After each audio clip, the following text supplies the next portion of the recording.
Agro JG, uma produção da JG TV e Mais Brasil Produtora. Destacando o agronegócio. Parceria. Sicredi, gente que coopera cresce. O dinheiro que você investe no Sicredi é revertido na comunidade. Sindicato Rural de São Cepé, fortalecendo o agronegócio e sempre parceiro do produtor e da produção rural. Beto Ferragens, 19 anos, serralheria, vidros temperados e comunicação visual e prestação de serviço. Loja Casual, a moda do seu jeito, confecções, calçados e acessórios masculino e feminino. E Cotricel, 62 anos plantando desenvolvimento. Plugnet, provedor de internet de São Cepé. Em 2019, 20 anos. A Plugnet tem levado internet banda larga de qualidade para toda São Cepé e região, com equipamentos modernos e a tão sonhada fibra ótica. Plugnet, o provedor internet. Contato 99986-3660. Loja Casual, a moda do seu jeito. Confecções, calçados, acessórios masculinos e femininos. Loja Casual, no centro de São Cepé, esperando por você. Beto Ferragens, 19 anos de trabalhos realizados em toda a região central. Serralheria, vidros temperados e comunicação visual, além de prestação de serviço profissional. Beto Ferragens. O sistema de crédito cooperativo opera com 114 cooperativas de crédito, representada com 1.707 agências, distribuídas em 22 estados brasileiros e no Distrito Federal. Bem-vindos ao Sicredi. Sicredi, gente que coopera cresce. Mais Brasil Produtora, filmagem e fotografia digital. Atendendo toda a região central e o Rio Grande do Sul. Coberturas de aniversários, casamentos, feiras, palestras e muitos outros eventos. Mais Brasil Produtora. Sindicato Rural de São Cepé, fortalecendo o agronegócio e sempre parceiro do produtor e da produção rural. Viaje com o Sesc, viaje com tudo! Pacotes turísticos nacionais e internacionais para todo mundo poder viajar, até quem não é comerciário. Saiba mais em sesc-rs.com.br e boa viagem! Vem comigo, fica do meu lado e entra nessa onda alto astral. Vem curtir um lance bem saudável, que a vida pode ser mais natural. O nosso casamento é uma festa que não tem fim. Eu nasci pra você e você nasceu pra mim. Arroz Cepé é soltinho, gostoso e faz bem pra saúde. Quer dar show na sua mesa? Arroz Cepé. Que bom que é! Agro JG, uma produção da JG TV e Mais Brasil Produtora, destacando o agronegócio. E o nosso Agro JG desta semana destaca o 9º Seminário da Soja, realizado na Associação dos Funcionários da Cotricel. A cooperativa, oportunizando os seus associados, aos produtores da região, importantes palestras sobre o tema da soja. Nós estamos agora conversando então com o Marco Antônio Saldanha Silveira, que é engenheiro agrônomo, também trabalha no departamento técnico da Cotricel, para nos fazer um balanço do evento que está quase encerrando, o Marco. Muito bem, boa tarde a todos.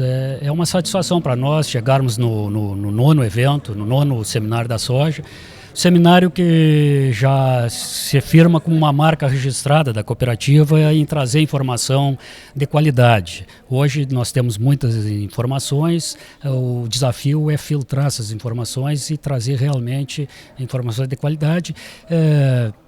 Para nossa satisfação, eu acho que nós atingimos esse objetivo pela atenção pelo grande número de associados, de convidados que se apresentaram hoje aqui e pelo nível dos palestrantes, né? Eu acho que atendeu bastante a nossa expectativa. Realmente foram informações na avaliação do pessoal muito úteis. Marcos, fazendo um resumo, pela manhã foram 2 palestras, é isso? Isso, abrindo os trabalhos foi o professor Floss, doutor em fisiologia vegetal, falando sobre manejo de soja para altas produtividades. Depois a Stael Silas, que é sobre climatologia. Pela parte da tarde, a parte de sanidade, com a doutora Mônica E encerrando os trabalhos, o Dr. Mauro Tadeu na parte de manejo de insetos e ácaros. Enfim, são assuntos pertinentes e no nosso dia a dia, e acho que atendemos o objetivo. A ideia agora é já trabalharmos a partir de hoje pensando e formatando o 10º seminário ano que vem, que vai ser um marco da cooperativa, porque o desafio é manter essa qualidade, né? Então nós estamos imbuídos disso. É um trabalho que não foi só do departamento técnico, existe os outros departamentos da cooperativa envolvidos, como desde da assessoria de comunicação, a parte enfim, da estrutura.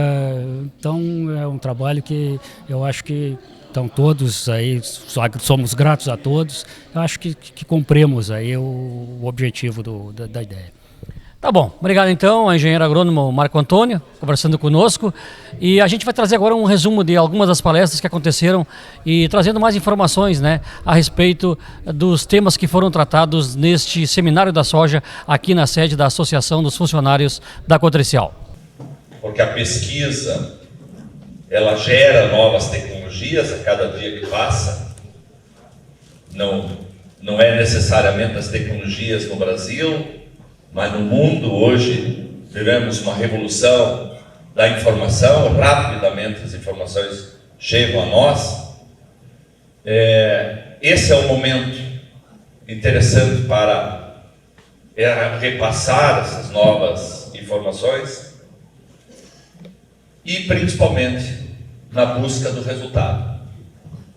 De nada adianta a pesquisa gerar tecnologias serem repassadas aos produtores, se o produtor não adotar ela na propriedade. Aí o resultado não vem. E os progressos que nós estamos obtendo no Rio Grande do Sul, no Brasil, no aumento da produtividade das culturas, é exatamente a conjugação desses esforços. As novas tecnologias, a sua difusão e a sua adoção pela propriedade, pelos proprietários.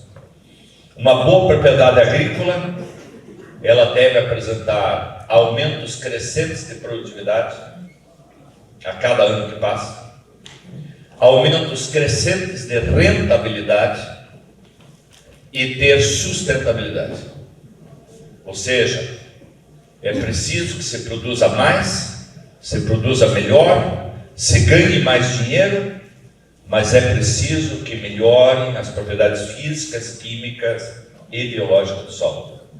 Que se polua menos as águas, que se tenha menos erosão. Aí nós estamos realmente num processo contínuo. E eu vou, nesse tempo que eu tenho, falar de fatores, de manejos para alta produtividade da soja. Vi que aqui, pelo vídeo, o grande negócio da cooperativa é o arroz. A soja está em segundo lugar. Mas a soja está em crescimento, aumentando a área. O Rio Grande do Sul agregou, nesses últimos 10 anos, aproximadamente 1.200.000 hectares de áreas que eram de arroz e hoje está entrando a soja. E isso é muito importante, porque isso melhorou a renda das propriedades. Onde a soja chega a riqueza. E a integração de arroz com soja melhora a renda da propriedade, porque tem a soja, mas também melhora a produtividade do arroz. A soja, ela é a cultura que mais cresceu em produção no mundo nesse período de 1976 até 2009, baseado no relatório do Departamento da Agricultura dos Estados Unidos, divulgado ontem à tarde, no início da tarde, para nós aqui. A produção de soja cresceu 701%. Para ter uma ideia, no mesmo período, a segunda cultura cuja produção mais cresceu no mundo foi o milho, 287%. A soja cresceu 701% e se tornou a quarta cultura mais importante de produção de grãos. Perde para o milho, para o arroz e para o trigo.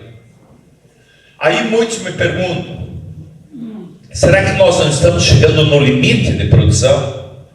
Será que há demanda para um aumento crescente da produção de soja? Será que isso tem futuro?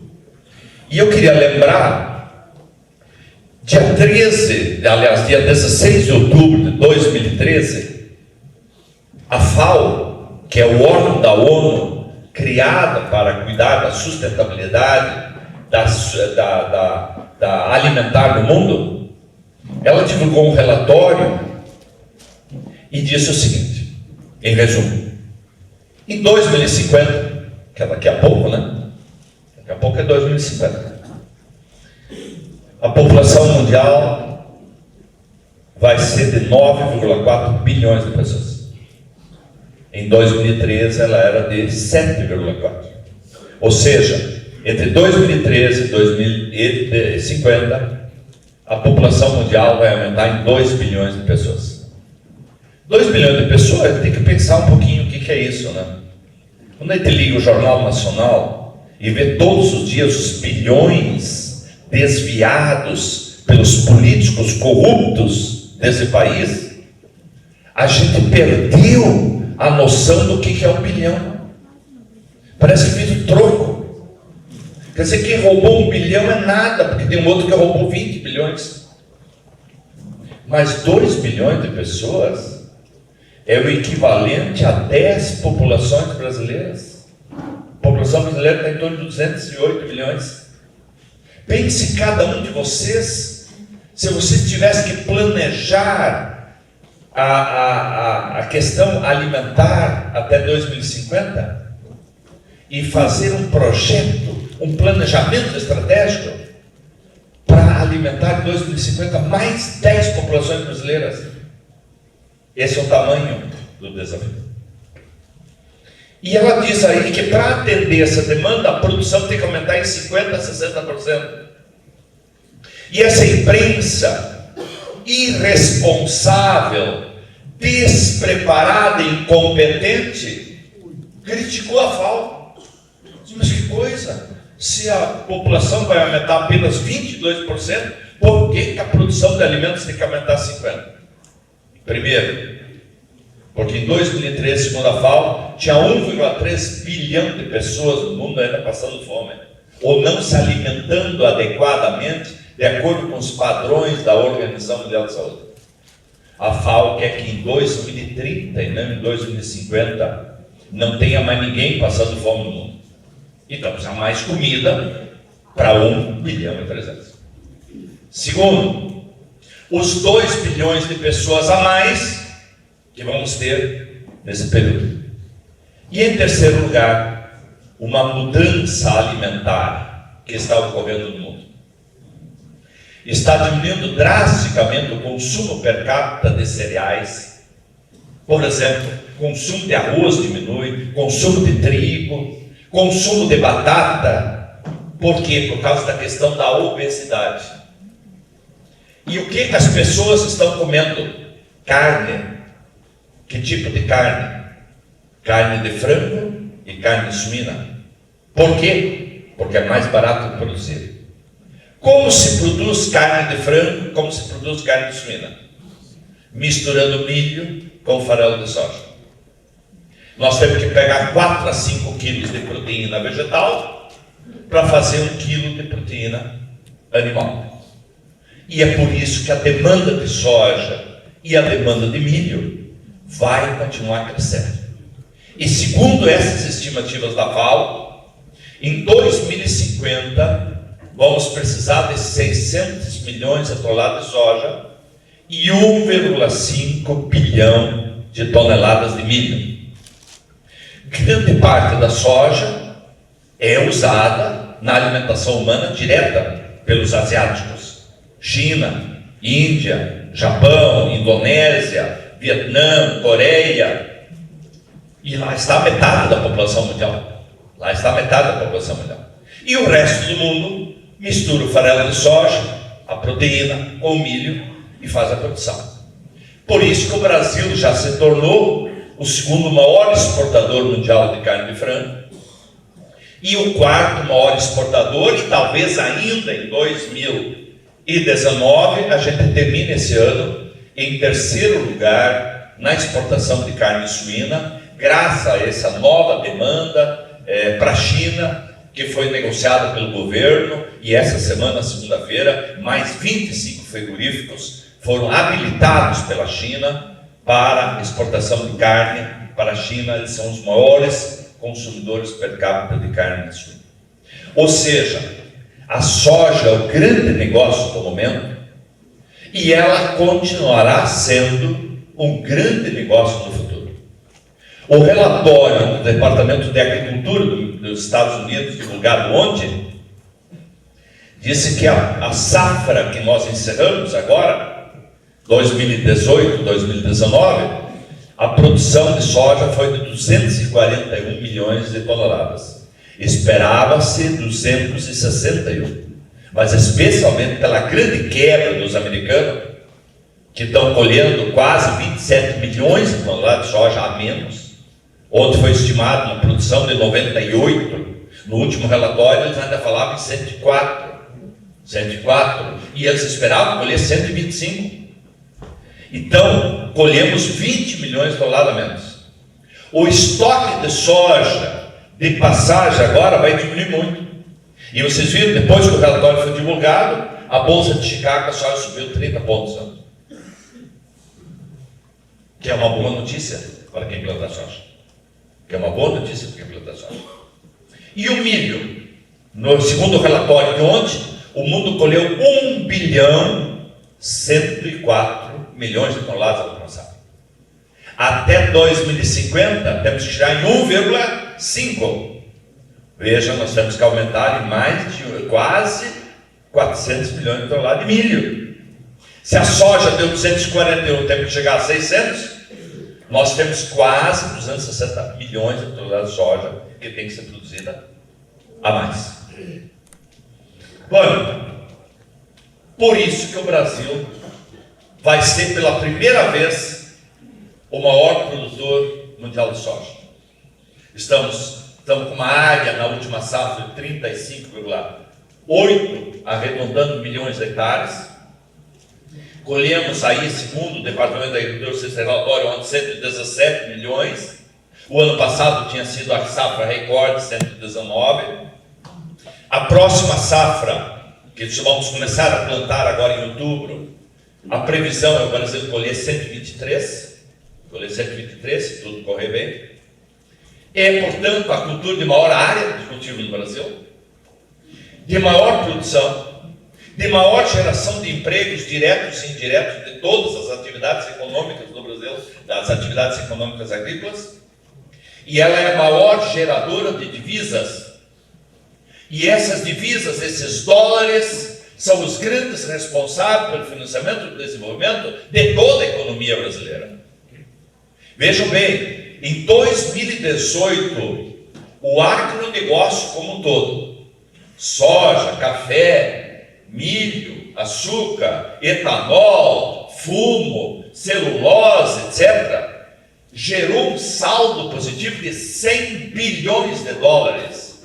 100 bilhões de dólares entraram na economia brasileira graças ao trabalho dos produtores brasileiros.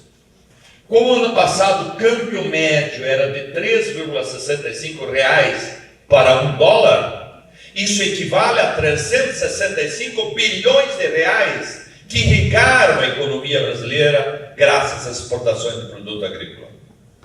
365 dias dá R$1 bilhão por dia, gerada só de divisas da exportação. Desses 100 bilhões, a soja contribuiu com 40 bilhões de dólares. 40% de toda a exportação foi o complexo soja. Fazendo de novo um câmbio de 3,65, só a soja, farelo de soja, o óleo exportado, geraram 400 milhões de reais da economia por dia. Por dia. Se não fosse a soja, o que seria desse país que chegou a esse desastre fiscal, esse desastre econômico, 14 milhões de desempregados que fomos levados por esses maus gestores que nós vivemos no Brasil. A soja foi importante, mas não é só isso. Tem mais 11 bilhões de dólares que vieram da exportação de carne de frango e carne de suína. E só produzimos carne de frango e carne de suína porque temos falado de soja. Estamos falando de soja. Essa é a grande cultura. Essa é a maior cultura. Essa é a cultura mais importante da história brasileira. Porque quando o Brasil só dependia do café, e ele foi importante no financiamento, construção de estradas, ferrovias, portos, universidades, hospitais, lá no início do século passado, ela gerava o quê? 5, 7 bilhões de dólares por ano. E a soja hoje gera 40 bilhões no seu recorde. Portanto, vale a pena sair de casa, vale a pena vir em eventos, vale a pena utilizar a tecnologia de manejo mais moderna hoje disponível para fazermos com que essa cultura cresça cada vez mais. Um governador com o slogan: soja transgênica, semente da morte. Ia lá no programa da RBS, ia lá no programa do Lazier Martins, na Rádio Gaúcha, dizer que isso ia fazer mal, que as pessoas iam morrer, que os filhos iam nascer com defeito físico e tal. Eu pergunto a vocês, conhece algum produtor que morreu por causa da transgênica? Os suínos morreram? As aves morreram? O ranço ideológico, o fanatismo político partidário e ranço religioso quase nos deixaram fora da maior revolução tecnológica da agricultura mundial de todos os tempos. Por que eu digo isso? Porque quando os agricultores, para fazer frente a maus políticos, contrabandearam a soja, e por favor, eu não sou a favor de contrabando, mas essa foi a única alternativa para os produtores buscar do outro lado do rio Uruguai e trazer para cá, clandestinamente. Naquele ano, o mundo plantava 1,7 milhão de hectares com planta transgênica. Em 31 de dezembro de 2018, o relatório mundial do mundo plantou 189 milhões de hectares com planta transgênica, seja soja, milho, algodão, etc. Não existe registro na história da agricultura mundial que uma tecnologia tenha sido tão rapidamente e tão intensivamente utilizada pelos produtores. Terceira revolução. A quarta revolução. Aprendemos que para produzir mais, a planta precisa mais nutrientes e nós temos que fazer mais adubação. Há uma resposta linear do rendimento com o aumento da adubação. E aí nós chegamos a um controle mais rigoroso de planta daninha, de pragas, de doenças. E vou pegar o exemplo de doença. Até 1998 não se aplicava fungicida em soja. Tira o fungicida hoje e vê quanto cai a produtividade. Então veja quanto nós perdíamos. E o que nós estamos vivendo hoje? A revolução da agricultura de precisão. Os satélites, o computador, a comunicação, o smartphone, o nosso iPhone, o iPad, o computador, o GPS, instrumentos que estão hoje na propriedade para facilitar, para fazer uma agricultura com mais precisão, tá? E aí a gente pergunta, qual é o futuro, qual é o potencial de rendimento da soja? Aonde nós podemos chegar? Certamente muito além da produtividade que nós estamos obtendo hoje. Como o professor falou muito bem, né, os últimos anos foram ótimos, né, para o setor agrícola. A chuva veio melhor distribuída, talvez nem tanto em quantidade, mas melhor distribuída, e realmente tem favorecido boas safras. Então, eu acho que a gente já está até acostumando, né, com esse quadro. Isso, às vezes, pode ser um pouco perigoso. Para esse ano, para essa próxima safra, a situação é um pouquinho diferente. E aí eu vou discorrer sobre isso e explicar por que a gente não deve ter um cenário de continuidade aí desses 6, 7 anos aí favoráveis à condição climática. Bom, quando a gente tem que falar de clima, não tem jeito, a gente tem que olhar para os oceanos. A gente sempre fala, né, o Oceano Pacífico é o maior oceano do planeta. Então, qualquer oscilação na temperatura do Oceano Pacífico, ele vai influenciar no comportamento da atmosfera. A atmosfera não é só o que está acontecendo lá em cima. A atmosfera, ela reage ao aquecimento, ao resfriamento do oceano, não só do Pacífico, do Atlântico também, mas em níveis globais, o Oceano Pacífico tem um papel muito importante no comportamento do clima, que a gente já conhece, a gente já sabe quando esquenta tem El Niño, quando esfria tem Laninha, quais são as consequências desses fenômenos. Muito se discute o que causa ainda o fenômeno El Niño e Laninha, ainda não se tem uma opinião final dos cientistas sobre o comportamento, sobre o que gera esse aquecimento ou resfriamento. Mas o que é bom que a gente sabe monitorar, a gente sabe acompanhar, a gente sabe prever e sabe das consequências. Então, não tem como falar de clima sem falar do Oceano Pacífico. O quadro atual é de neutralidade. Desde agosto não temos mais El Niño nem Laninha. Isso não significa que o Pacífico não esteja, de alguma forma, ainda influenciando a chuva e a temperatura aqui no Rio Grande do Sul. Isso eu vou mostrar daqui a pouco. Quase todos os modelos indicam que essa neutralidade deve ficar até meados do verão. Então, não teremos a configuração de nenhum fenômeno climático até os meses de verão. Seguimos assim, dando esse nome de neutralidade climática, ou seja, de uma forma geral, tudo dentro da normalidade.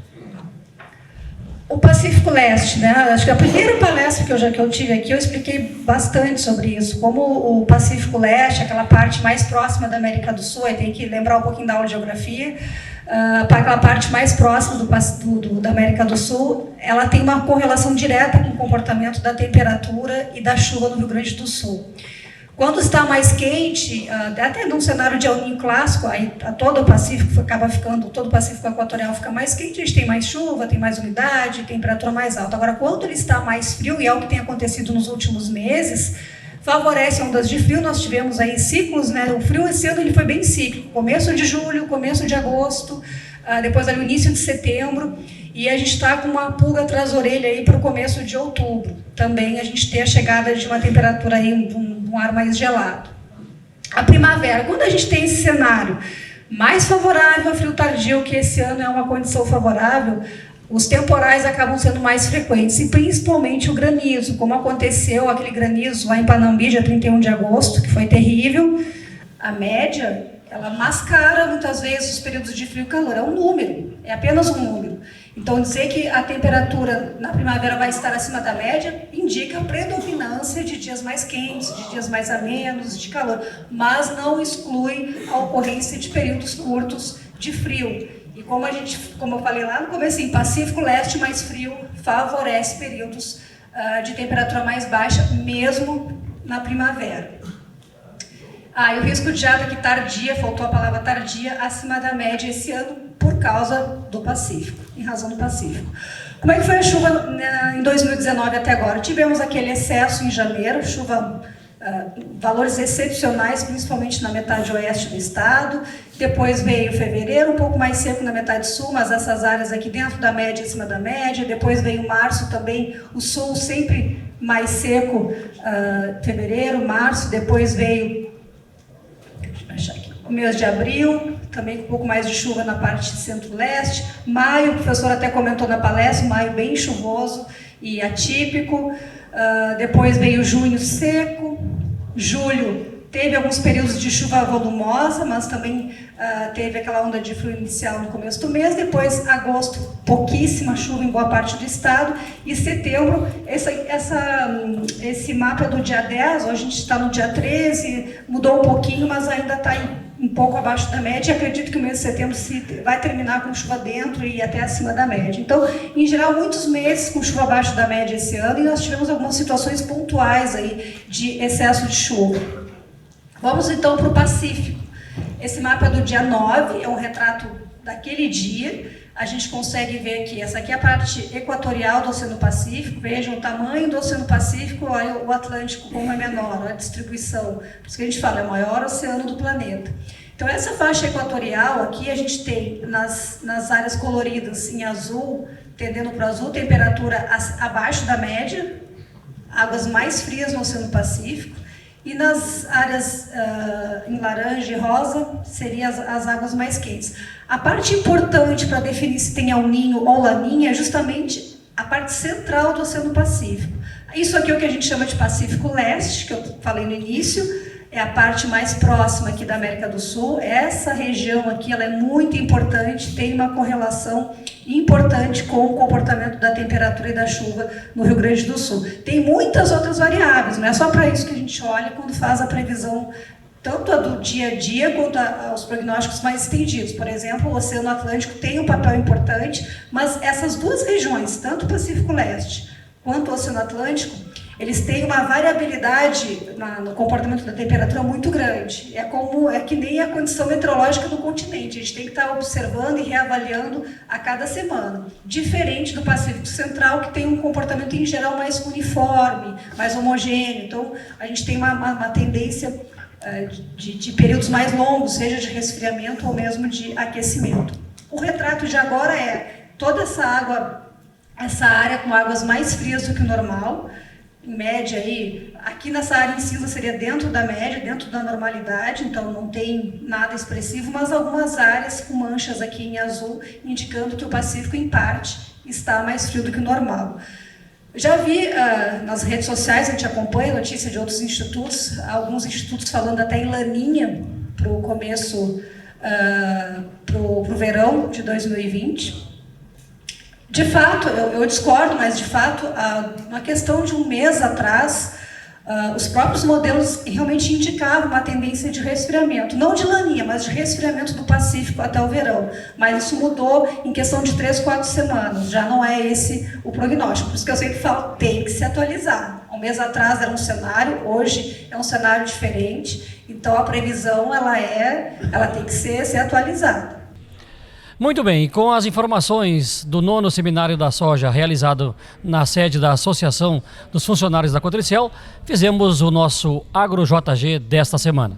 Agro JG, uma produção da JG TV e Mais Brasil Produtora. Destacando o agronegócio. Parceria. Sicredi. Gente que coopera cresce. O dinheiro que você investe no Sicredi é revertido na comunidade. Sindicato Rural de São Cepé. Fortalecendo o agronegócio e sempre parceiro do produtor e da produção rural. Beto Ferragens, 19 anos. Serralheria, vidros temperados e comunicação visual e prestação de serviço. Loja Casual. A moda do seu jeito, confecções, calçados e acessórios masculino e feminino. E Cotricel, 62 anos plantando desenvolvimento. Plugnet, provedor de internet de São Cepé. Em 2019, 20 anos. A Plugnet tem levado internet banda larga de qualidade para toda São Cepé e região, com equipamentos modernos e a tão sonhada fibra ótica. Plugnet, provedor internet. Contato 99986-3660. Loja Casual, a moda do seu jeito. Confecções, calçados, acessórios masculinos e femininos. Loja Casual, no centro de São Cepé, esperando por você. Beto Ferragens, 19 anos de trabalhos realizados em toda a região central. Serralheria, vidros temperados e comunicação visual, além de prestação de serviço profissional. Beto Ferragens. O sistema de crédito cooperativo opera com 114 cooperativas de crédito, representada com 1.707 agências, distribuídas em 22 estados brasileiros e no Distrito Federal. Bem-vindos ao Sicredi. Sicredi, gente que coopera cresce. Mais Brasil Produtora, filmagem e fotografia digital. Atendendo toda a região central e o Rio Grande do Sul. Coberturas de aniversários, casamentos, feiras, palestras e muitos outros eventos. Mais Brasil Produtora. Sindicato Rural de São Cepé, fortalecendo o agronegócio e sempre parceiro do produtor e da produção rural. Vem comigo, fica do meu lado e entra nessa onda alto astral. Vem curtir um lance bem saudável, que a vida pode ser mais natural. O nosso casamento é uma festa que não tem fim. Eu nasci pra você e você nasceu pra mim. Arroz Cepé é soltinho, gostoso e faz bem pra saúde. Quer dar show na sua mesa? Arroz Cepé. Que bom que é.